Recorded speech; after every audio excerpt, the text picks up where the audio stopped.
continue in front of that bus.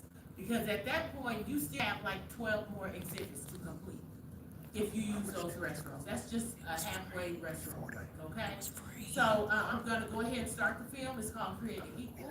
It actually sets the scene for what you're about to see throughout the rest of the museum. Thank you. We don't have to go through the hotel rooms. We can go after that. Like the hotel room that he got unalived in. There are sacred places. Yeah. Places where we remember those who paid the heaviest price for our freedom. You are at a sacred place. Martin Luther King Jr. was killed tonight in Memphis, Tennessee. We gather here this morning in one of the darkest hours of all mankind. Throughout history, African Americans like Martin Luther King have fought and died for freedom, for equality. From the call for human rights to the stirring of the struggle for civil rights. The National Civil Rights Museum is dedicated to telling the story of that struggle. History lives here. We hold these truths to be self-evident, that all men are created equal. Enslaved Africans in America knew that the words of the newly forged Declaration of Independence did not apply to them, to us. That they are endowed by their Creator with certain unalienable rights. We knew at that time we were not considered equal in the eyes of white Americans, nor the new American government. The vision of America as the land of opportunity did not include equal opportunities for us. But that was someone else's vision, and that was a vision that could not prevail. No matter how long it might take, no matter what it might cost, we refuse to be defined as less than equal.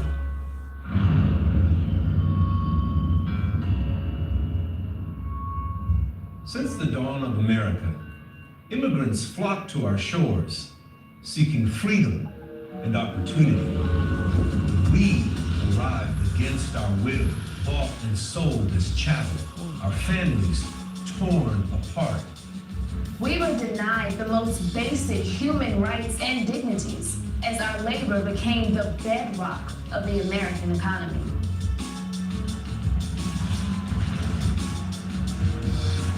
Though we shed our blood for American independence during the Revolutionary War, we remained enslaved. The new Constitution counted us as just 3/5 of a person. We put our lives on the line to escape a life in bondage.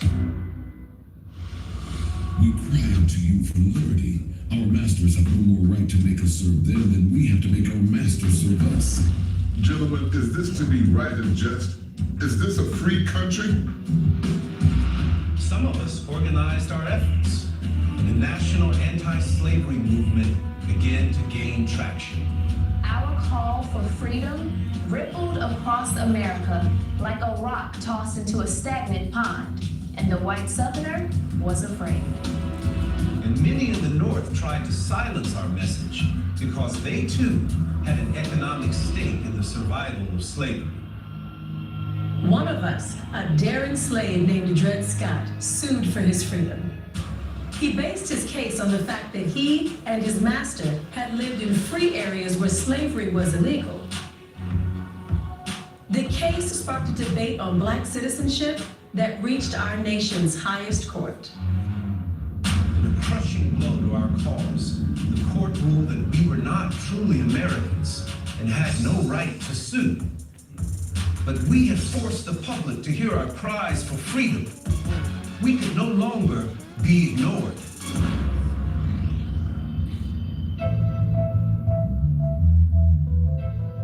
As our borders expanded, political tensions continued to escalate. Hostilities between the North and the South came to a head with the 1860 election of President Abraham Lincoln, who opposed the spread of slavery. Threatened by Lincoln's victory, Southern Democrats were more determined than ever to preserve slavery, even if it tore the nation apart. Rumors of secession quickly turned to reality. One by one, Southern states broke away and formed the Confederacy. A Confederate attack on Fort Sumter was the spark that plunged our nation into civil war. North and South, black and white. The war ravaged all of our lives.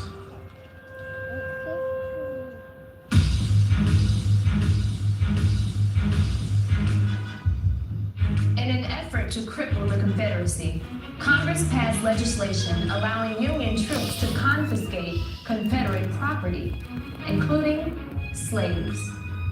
Thousands of us, classified as contraband, sought refuge with the Union Army. As the bloody war intensified, Lincoln issued a game-changing proclamation.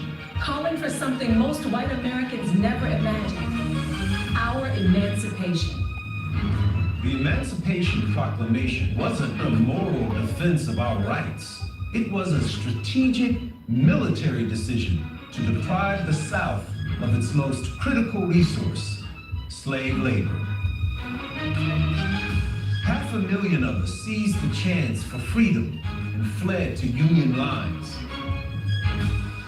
Our camps became communities where we worked, went to school, and put down roots.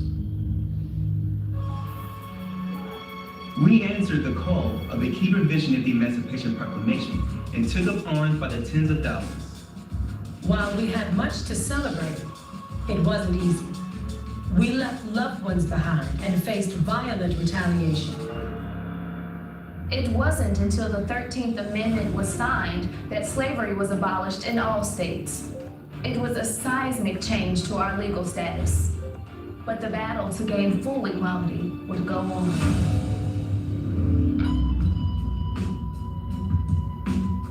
The Union defeated the Confederacy.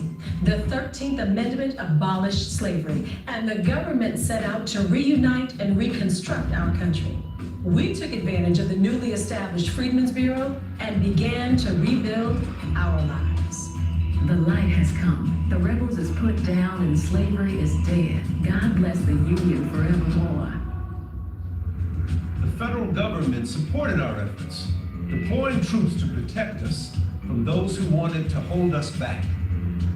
We gained full citizenship and equal rights with the 14th Amendment.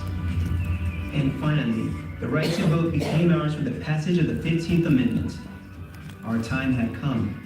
Our voices would be heard. We cast our votes and sent 600 black legislators to the state houses, while 16 of us gained seats in Congress. But our newfound rights were too soon in jeopardy. To silence us, individuals and terrorist groups like the Ku Klux Klan waged a campaign of violence and intimidation. We saw our hard-won gains crushed by widespread racism and the government's waning commitment to Reconstruction. The federal government withdrew its troops from the South in 1877 with the Hayes-Tilden Compromise, bringing Reconstruction to an end, and with it, the protection of our rights.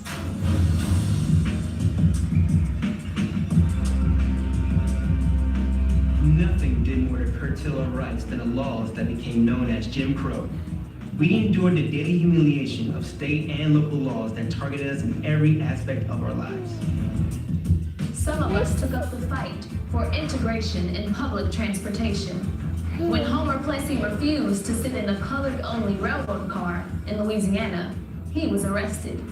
He sued, arguing the segregation law violated the 14th Amendment. His case made it to the Supreme Court. The court ruled against him, and the doctrine of separate but equal became the law of the land. It was the final blow that set segregation as the status quo for the next half-century. We were denied our right to vote through laws specifically aimed to disenfranchise us, poll taxes, literacy tests, and grandfather clauses blocked our path to the polls, and so did terrorism.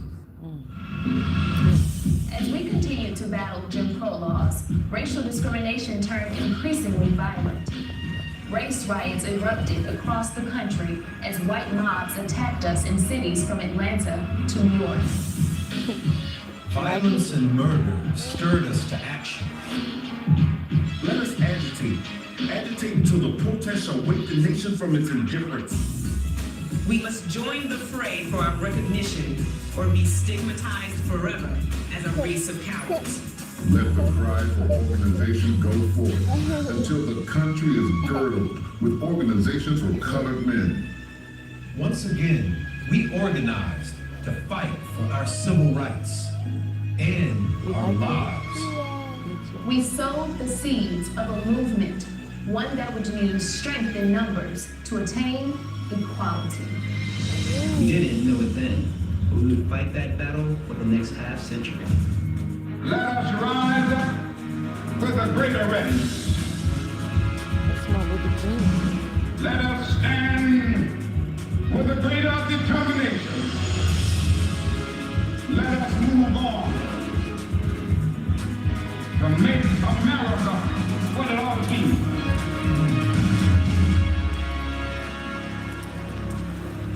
All right, everyone, make sure you gather all your personal items.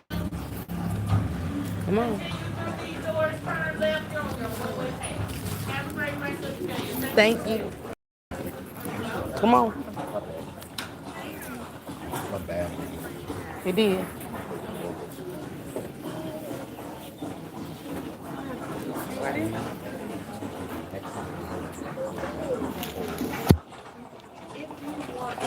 Uh-oh, we got it.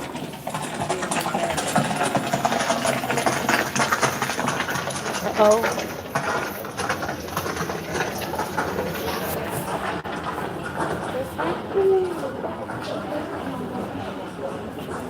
Oh, sorry.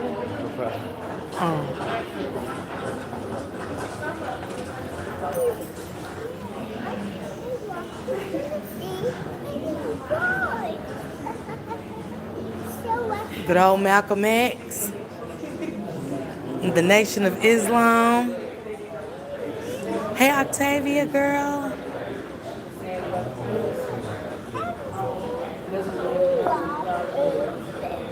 I don't know why Shank Rock went. Did he go ahead, or did he get ahead of us, or?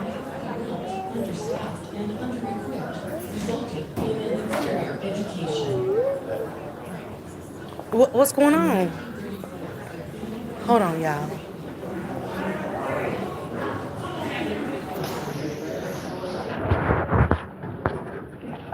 What's going on? Come on back. Okay. So what I do, I start off from the halfway mark, and at least you'll get to see the King's Room. Okay. That's what you wanted to see the room? Yeah. And that'll take me maybe about 30 minutes. If that long. Okay. That is just because I know my battery gonna cut off on my phone. Okay.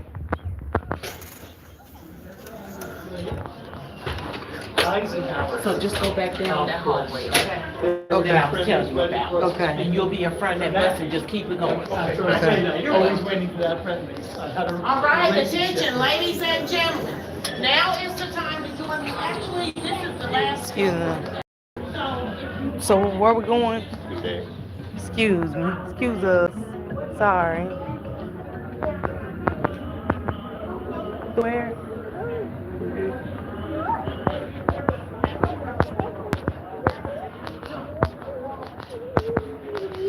Okay. Give me a second, child. Going to Martin Luther King's room. Is this it? Oh, the burning bus.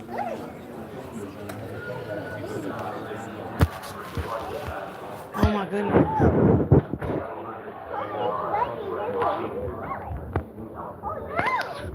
Oh my goodness.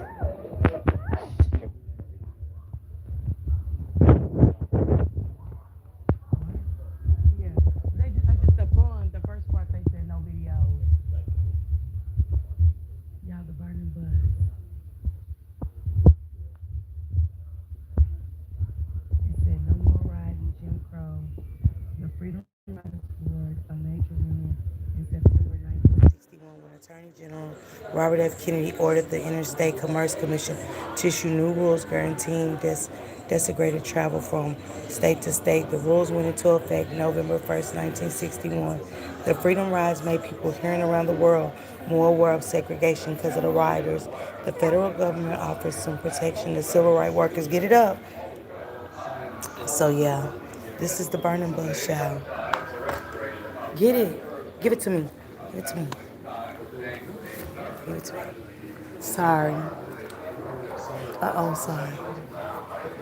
I'm just trying to get over there. Sorry, y'all. It's sight.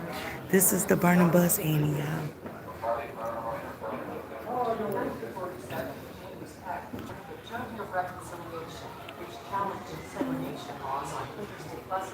It's showing the burning of the bus. And it's got the fire inside. Yeah. You ready to go to the next one? Because I got her and I don't want her. Yeah, this is the Burning Bus. No. Don't do that.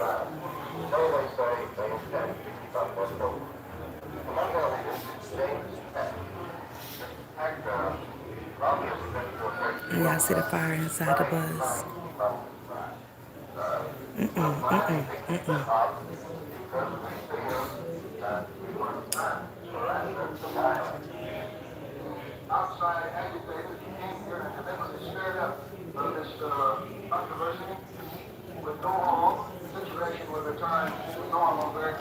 And I guess the end of the line kind of tells you. Go ahead, sir. You okay?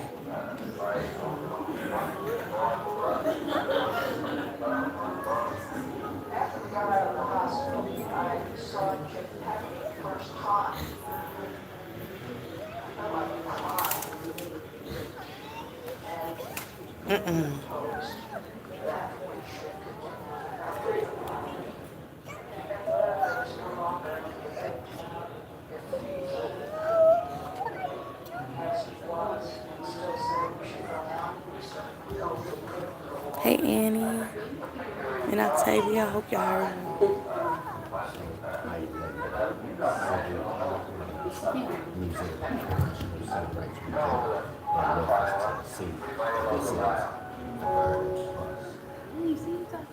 This is the Burning Bus, y'all.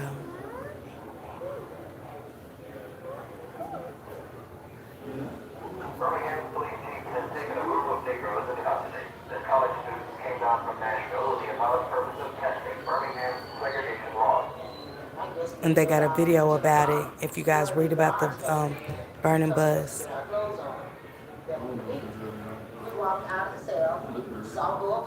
And there's plenty of news articles about the Burning Bus.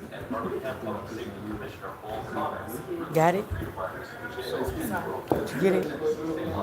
You ready to go to the next one? Okay, you got it. Going to the next one. Excuse me. We're going to the next exhibit. Excuse me.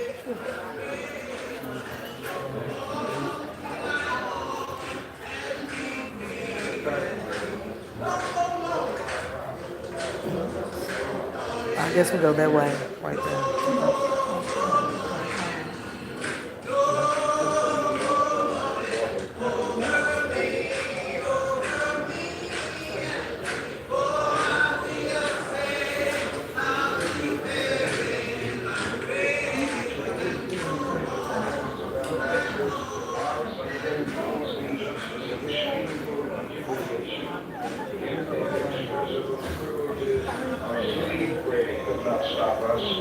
The opposition we now face will surely fail. Let us all hope that the dark clouds of racial prejudice will soon pass. This is the jail cell, y'all. The deep fog of misunderstanding will be lifted from our fear-drenched communities. And in some not too distant tomorrow, hey, Valerie. The radiant stars of love and brotherhood will shine over our great nation with all their scintillating beauty. This is the letter from the Birmingham jail. King's calls to consciousness. That's a good one again. Oh, look, y'all. Hold on. Y'all, when the last time y'all seen a floor model TV? No. These are the front lines of the battle between Dr. Martin Luther King's Negro Disciples of Nonviolence. Thank you, Valerie. Birmingham, led by Commissioner Eugene Bull Connor. Negro leaders say this laid a whole lot for the conscience of the community and the nation. Those people, a man watched in that little box house. They give anything to murder. If we had trouble. All violators will be arrested. This has been our policy down here for 100 years. I want to show y'all this. This is documents of human rights in Alabama. Get the dates on these, you guys.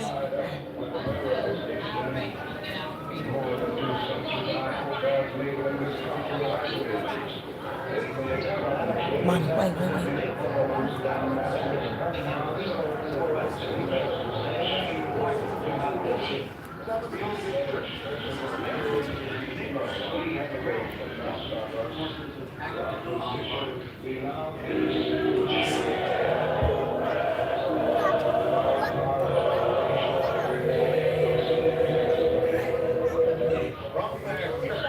Negroes went into the streets again. Crowds surged into the downtown business district. They gave meaning to Dr. King's statement that the Negro is shedding himself of fear.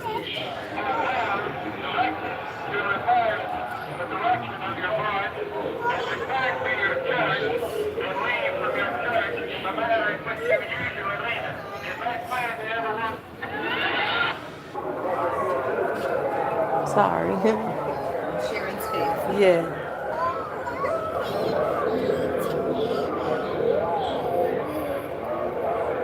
It is, Valerie, very historical.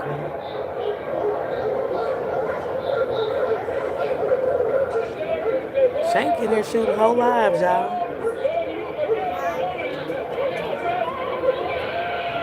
Get up.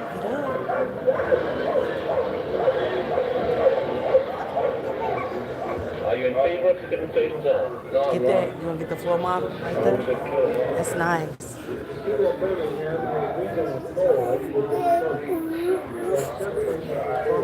We're going to go upstairs, y'all, to the rooms.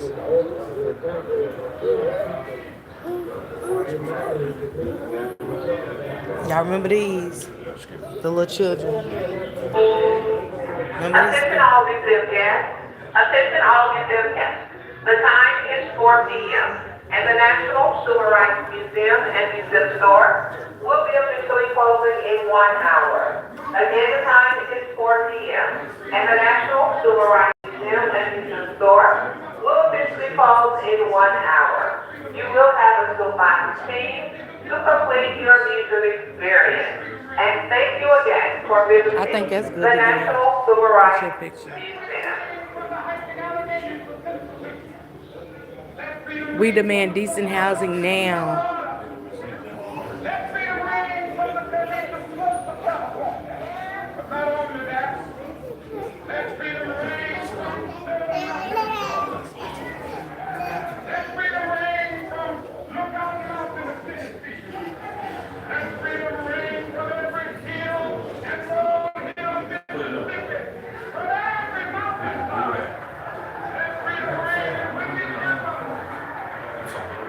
What? You ready? Thank you, Valerie, for staying tuned in.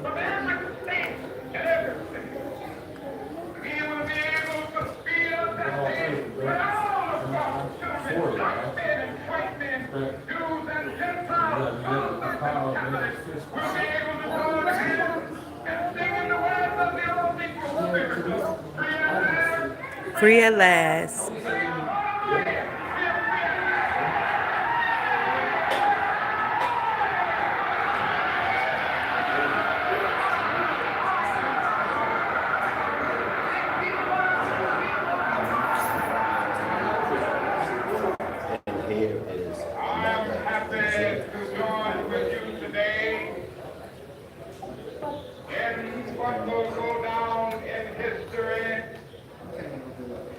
As the No, no, no, no, no, no.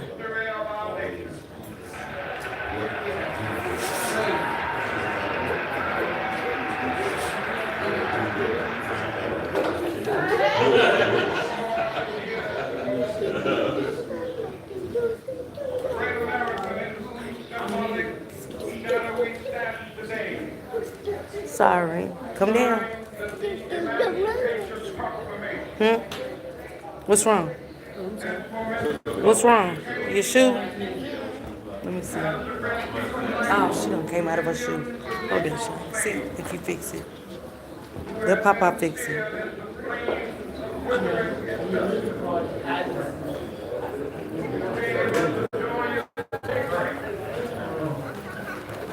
Y'all see, you get that up our shank, how they used to film? We at the top. You see the filming thing?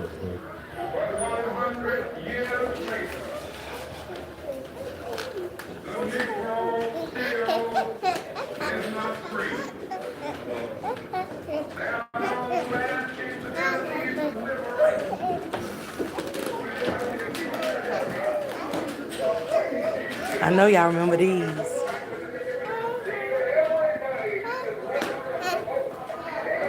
This takes us to the room. We're gonna just go on and go up to the room. Let's get on up to the room.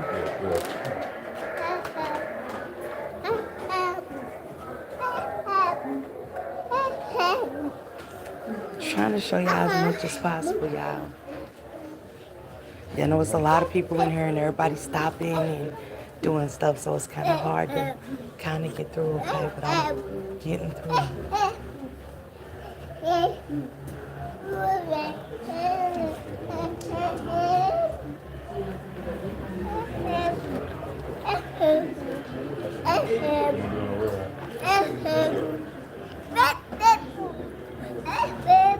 Selma, y'all. Bloody Sunday. That's Selma on there. Excuse us.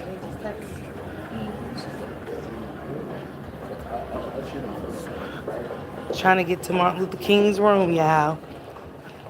Here.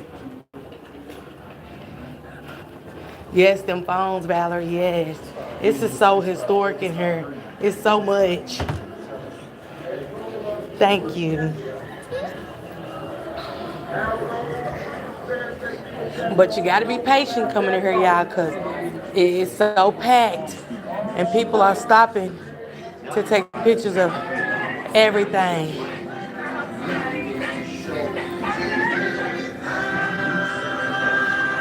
I got to show y'all this. Look, Stevie Wonder, remember records? Marvin Gaye, what's going on? War.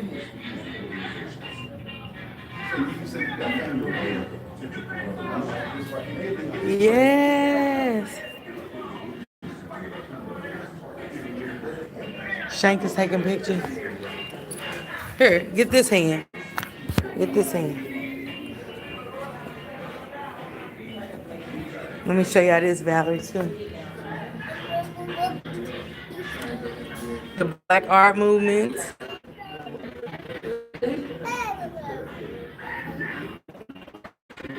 We really need to get tapped in with our history, y'all.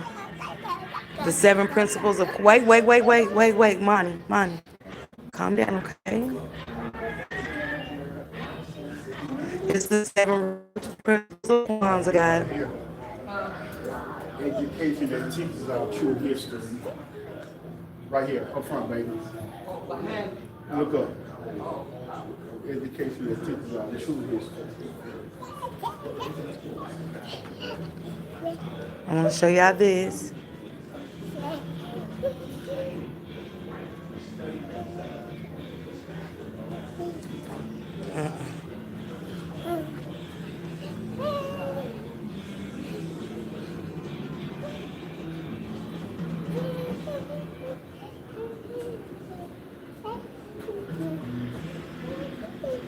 Rich man's war or poor man's fight.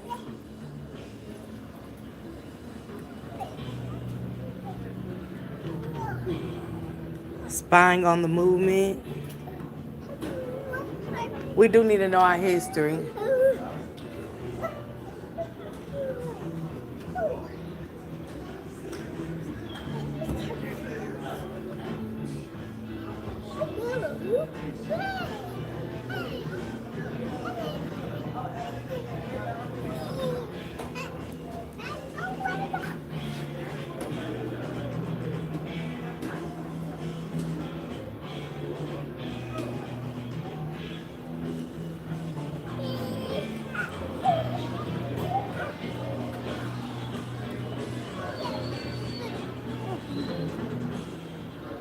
Trying to get as many movements as I can. Stop it. Stop it, Monty. Oh, shoot. What is this one, Shane? Look, y'all. Wow. Oh, wow, you guys.